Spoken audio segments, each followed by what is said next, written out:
Hello friends, welcome to Neetu education world और मैं हूं आपकी होस्ट एंड दोस्त नीतू शर्मा। तो आज हम डिस्कस करने वाले हैं जुलाई 2019 का पेपर और उसका सीडीपी पेपर। इससे पहले हम जनवरी 2021 का और दिसंबर 2019 का पेपर डिस्कस कर चुके हैं। उनकी लिंक नीचे डिस्क्रिप्शन बॉक्स में गिवन है, तो प्लीज़ अगर वो वीडियोस नहीं देखे हैं तो आप जाके देख लीजिए। और अगर चैनल को अभी तक सब्सक्राइब नहीं किया है तो प्लीज़ सब्सक्राइब भी कर लीजिए, क्योंकि ओनली 22% लोगों ने सब्सक्राइब किया है, जबकि 77% नॉन सब्सक्राइबर हैं। तो अगर आपको मेरी वीडियोस थोड़ी सी भी पसंद आ रही हैं तो चैनल को सब्सक्राइब कर लीजिए। So without wasting our time let's start the video. तो आज हम डिस्कस करने वाले हैं जुलाई 2019 पेपर का CDP part. So question number 1 है हमारे पास, अकॉर्डिंग टू जीन पियाजे चिल्ड्रंस मीन्स कि जीन पियाजे के अनुसार बच्चे क्या हैं? ज्ञान को सक्रिय रूप से संस्कृत करते हैं, जैसे जैसे वे दुनिया में व्यवहार कौशल का प्रयोग करते हैं तथा अन्वेषण करते हैं। ऑप्शन 2 है, प्रेक्षणात्मक अधिगम की प्रक्रिया का अनुसरण करते हुए दूसरों का अवलोकन करके सीखते हैं। या फिर बच्चे उद्दीपन और अनुक्रिया संबंधों के सावधानीपूर्ण नियंत्रण के द्वारा एक विशेष तरीके के व्यवहार से करने के लिए अनुबंधित किया जा सकता है। या फिर ऑप्शन 4 है आपके पास कि बच्चों को पुरस्कार व दंड के सिद्धांतों का प्रयोग करके विशिष्ट तरीके से व्यवहार करना व सिखाना सिखाया जा सकता है। अकॉर्डिंग टू जीन पियाजे पूछा गया है, जीन पियाजे बच्चों को एक्टिव कंस्ट्रक्टिविस्ट मानते हैं। क्या मानते हैं बच्चों को? Actively constructivist. तो उनका कहना है कि बच्चे ज्ञान को सक्रिय रूप से क्या कर सकते हैं? संचरित कर सकते हैं, यानी कि actively construct knowledge, they manipulate and explore the world. तो हमारा ऑप्शन ए बिल्कुल सही हो जाएगा। क्वेश्चन नंबर 2 है आपके पास, there are individual variation in the rate of motor development yet the sequence of motor development from कि चालक विकास की दर में व्यक्तिगत विविधताएं होती हैं, फिर भी चालक विकास का क्रम डैश से डैश होता है। तो जो हमारी मोटर डेवलपमेंट का क्रम है, यानी कि जो सीक्वेंस है वो कैसे होती है? तो इसका ऑप्शन हमारा बिल्कुल सही हो जाएगा 3rd, gross motor development to fine motor development की। पहले आपकी जो ग्रोस मोटर, जैसे कि बच्चे के हाथ पैर काम करना शुरू करते हैं या फिर वो अपनी बॉडी को मूव करना शुरू करता है, और बाद में उसकी फाइन मोटर्स यानी कि उसकी उंगलियां या फिर उसकी जो फाइन मोटर्स हैं वो वर्क करना शुरू करती हैं। तो इसलिए इसका ऑप्शन 3 बिल्कुल सही हो जाएगा। नेक्स्ट आपके पास question number 3, the period that indicate the transition to adult is, अवधि जो वयस्कता के संक्रमण की पहल करती है उसे क्या कहते हैं? तो पीरियड ऑफ अडल्टहुड, तो क्या कहते हैं उसको? Middle adolescence, middle childhood, pre operational period या फिर एंड चाइल्डहुड। तो इसको हम कहते हैं एडोलसेंस, मीन्स कि वो पीरियड जो कि अडल्टहुड का ट्रांजिशन करता है, यानी कि ये बोल सकते हो कि आप चाइल्डहुड और अडल्टहुड के बीच का जो पीरियड होता है, एक ब्रिज का काम करता है, उसको आप लोग कहते हैं एडोलसेंस। नेक्स्ट आपके पास question number 4, a child argue that Heinz should not steal the drug medicine that can save his wife because he will be caught and sent to jail if he does so. According to Kohlberg, which stage of moral understanding does the child fall under? तो क्या बोला है कि एक बच्चे ने तर्क प्रस्तुत किया कि हिंज को दवाइयों की चोरी नहीं करनी चाहिए।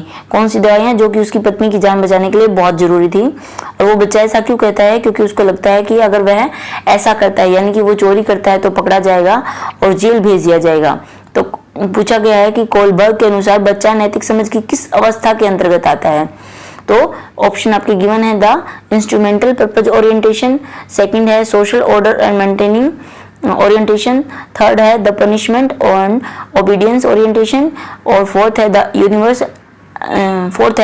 Universal ethical principle orientation. तो हमारा इसका ऑप्शन 3 बिल्कुल सही हो जाएगा कि बच्चा दंड और ज्ञान पालन अभिविन्यास के अंतर्गत आता है, यानी कि the punishment and obedience orientation, कि बच्चे को ये पता है कि अगर आप चोरी करोगे तो आपको पनिशमेंट मिलेगी। तो वो इसीलिए कह रहा है कि उसको वो दवाइयां नहीं चुरानी चाहिए। ठीक है। नेक्स्ट है आपके पास question number 5, according to Lev Vygotsky या फिर Lev Vygotsky refer to the verbal dialogues that children have with themselves as, कि क्या पूछा गया है कि बच्चा अपने आप से जो मौखिक संवाद करता है उन्हें लव वाइगोत्स्की ने क्या कहा है? तो उसको क्या कहा है, egocentric speech, private speech, distorted speech या प्रॉब्लमेटिक स्पीच। तो इसको कहा गया है private speech. According to Lev Vygotsky पूछा गया है तो ये व्यक्तिगत वार्ता यानी कि प्राइवेट स्पीच होती है। और अगर अकॉर्डिंग टू जीन पियाजे पूछा जाता तो ये इकोसेंट्रिक यानी कि अहम केंद्रित वार्ता कहलाती। तो हमारा ऑप्शन 2 बिल्कुल सही हो जाएगा यहाँ पे। नेक्स्ट है आपके पास क्वेश्चन नंबर 6।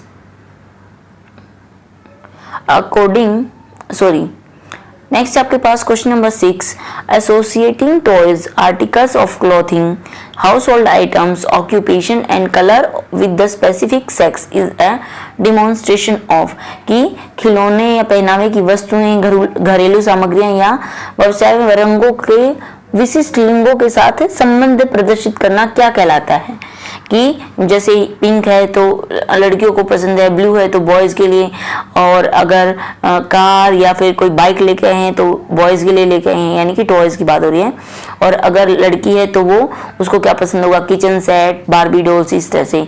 तो ये किसको डिमॉन्स्ट्रेट करती है।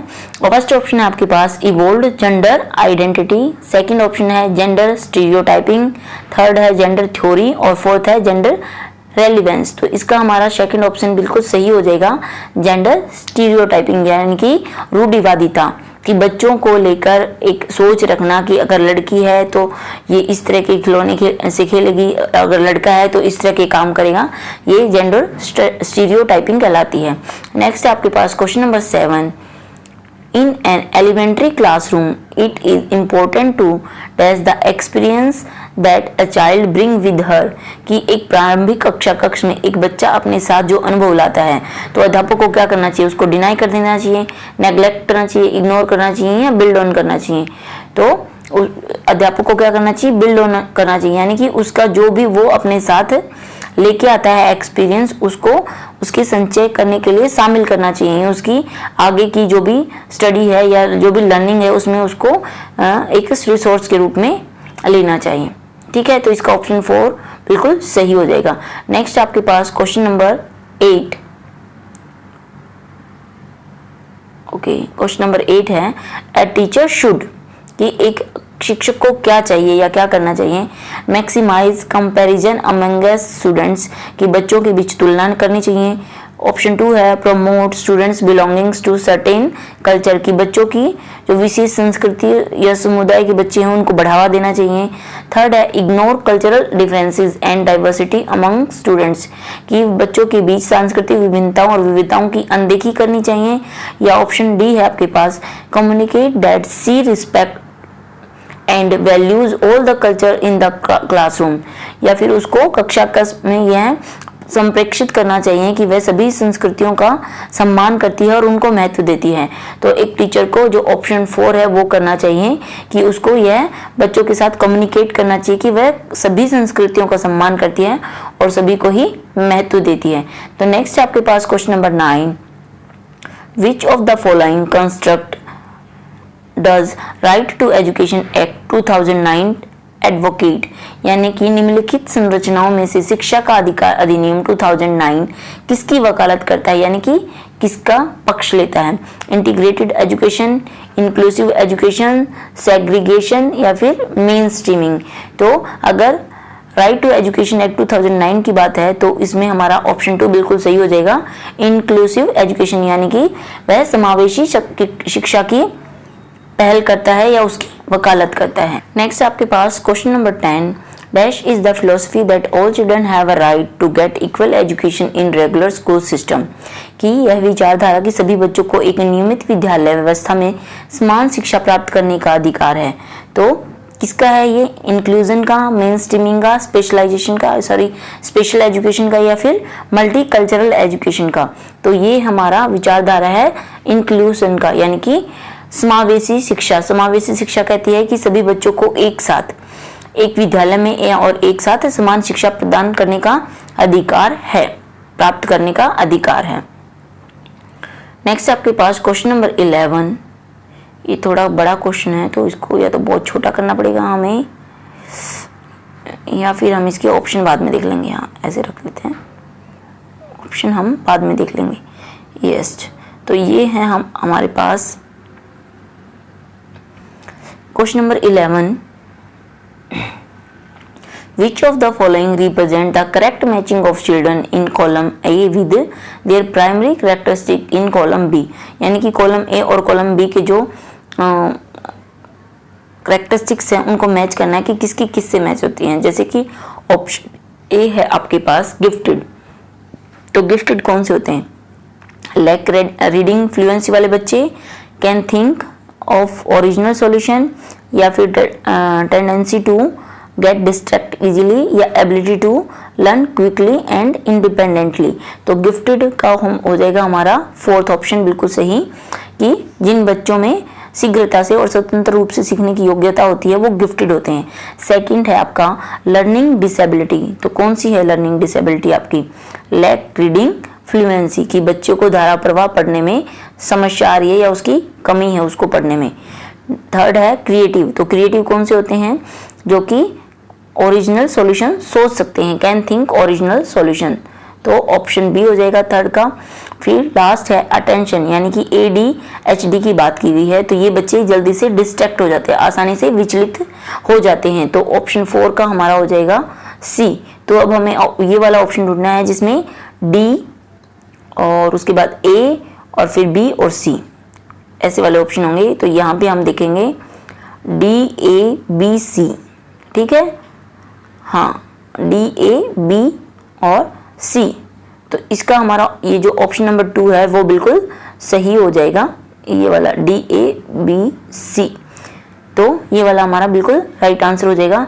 नेक्स्ट है आपके पास question number 12, children's learn effectively when, कि बच्चे कब इफेक्टिवली सीखते हैं या प्रभावी रूप से सीखते हैं? तो ऑप्शन देख लीजिए था, the teacher fully control everything that happen in the class including the children, क्या बच्चे जब अच्छे से सीखेंगे जब सभी घटनाएं या सभी कार्य पूरी तरह से शिक्षक के नियंत्रण में होंगे। सेकंड ऑप्शन है they memorize facts given in the text book, कि पाठ्य पुस्तक में दिए गए तथ्यों को याद करते रहें या उनको याद करने के लिए बोलें।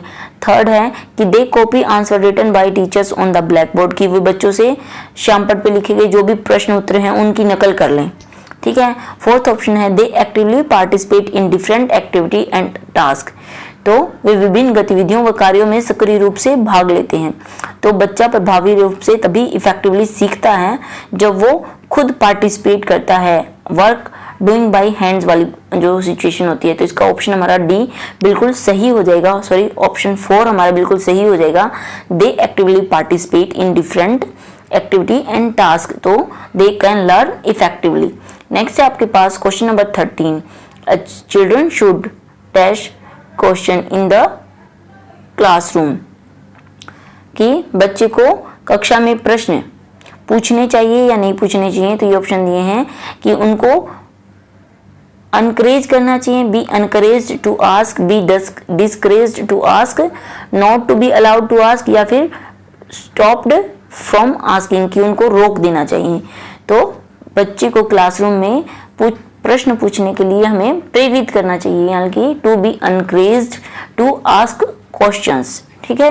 नेक्स्ट आपके पास question number 14, which of the following is not a key process through which meaningful learning occurs. तो ये पूछा गया है कि नोट, ये बिल्कुल ध्यान रखना, जहाँ पे नोट आ जाए वो ऑप्शन को थोड़ा सा ध्यान से पढ़ना है कि मीनिंगफुल लर्निंग करवाने के लिए इनमें से कौन सी प्रक्रिया जरूरी नहीं है या कौन इंपॉर्टेंट नहीं है। तो फर्स्ट है मेमोराइजेशन और रिकॉल, सेकंड है रिपीटेशन और प्रैक्टिस, थर्ड है इंस्ट्रक्शन एंड डायरेक्शन, और फोर्थ है exploration and interaction.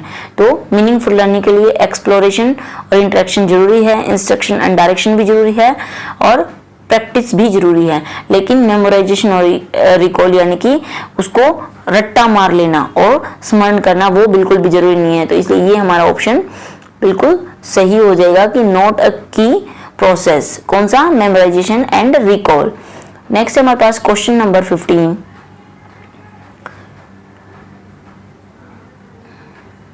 when teachers have positive beliefs about students and their abilities, the students, कि जब किसी शिक्षक के अपने विद्यार्थियों और उनकी योग्यताओं के बारे में एक पॉजिटिव बिलीफ होते हैं, सकारात्मक विश्वास होता है, तो विद्यार्थी क्या करते हैं कि they are eager and motivated to learn, become relaxed and stop putting any effort to learn, कि वो एफर्ट करना बंद कर देते हैं, बिकम डिमोटिवेटेड और स्ट्रेस्ड, कि वो क्या हो जाएंगे, स्ट्रेस हो जाएंगे और डिमोटिवेटेड हो जाएंगे, यानी उनका उत्साह भंग हो जाएगा।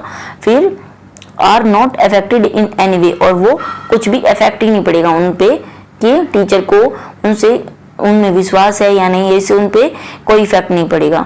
तो इसका हमारा ऑप्शन ए बिल्कुल सही हो जाएगा कि they are eager and motivated to learn, कि जब आपके शिक्षक आपके ऊपर मतलब विश्वास करते हैं और एक आपके प्रति पॉजिटिव थिंकिंग रखते हैं तो बच्चों में भी कुछ सीखने के लिए उत्साह पैदा होता है और वो प्रेरित होते हैं सीखने के लिए। ठीक, आज के लिए बस इतना ही, और बाकी के जो क्वेश्चन हैं जुलाई 2019 के वो हम नेक्स्ट वीडियो में करेंगे। Thank you very much for your support and love.